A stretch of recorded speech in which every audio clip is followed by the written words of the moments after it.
It's Matthew Beach, a reporter here from Utility Week magazine, here at SUS Live with Lawrence Slade, COO from Energy UK. We've just been discussing what it will take to keep the lights on in the UK. So, Lawrence, what's it going to take? Well, we've actually had a really fascinating hour or so's debate, and I think what's come out of it, not too surprisingly perhaps, is it's really complicated and it's not as simple as we would all like. Some key elements, though, are particularly around investment. We do have this massive sum of £100 billion that needs to be invested over the next few years, and what we've got to get is certainty in the market. We've got to get actually people buying into the policy, buying into what we're doing and why we're doing it. And critically, that's got to include not just the generators, not just supply companies and government, it's got to include the consumer. And that doesn't matter whether it's an industrial or commercial consumer or whether it's your next door neighbour. People have got to understand what we're trying to achieve and what part they can play in it if we're actually going to deliver this transition to a low carbon, sustainable economy. Okay, thank you, Lawrence. So it seems like simplicity is the key. I'm now with Gaynor Hartnell, independent consultant and former head of the Renewable Energy Association. We've just been having the debate on what it will take to keep the lights on in the UK. Is there a worry that the lights will go out, and what is the renewables' role in keeping the lights on? Well, I mean, it's true that capacity margins are decreasing, which means the kind of leeway you've got over the amount of electricity that needs to be supplied and the number of the amount of generation capacity you've got to meet that supply is narrowing, and there's quite a tricky investment climate at the moment.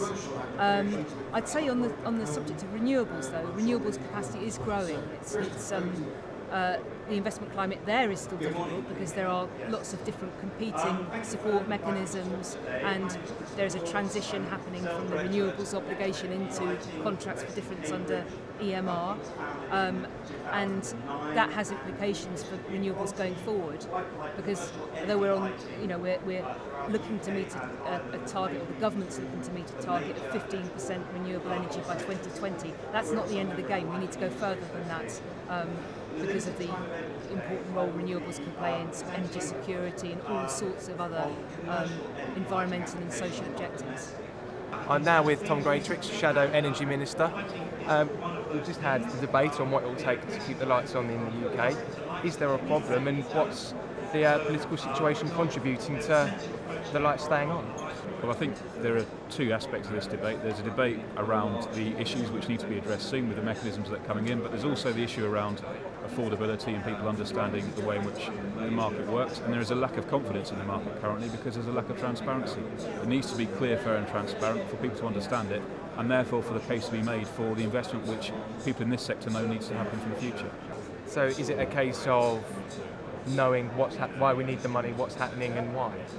It is, and it's also a case of knowing why it is people are paying what they're paying, how their bills are made up, and also what level of profit there is for the companies, and that there is complete transparency between the generation and supply parts of those big vertically integrated companies, because if there isn't, we'll have a situation where people will go on thinking and feeling that they're being ripped off and taken advantage of, whereas in fact the situation we need to get to is an acceptance and understanding of the need for investment and also the benefits of that investment for the consumer in the long term.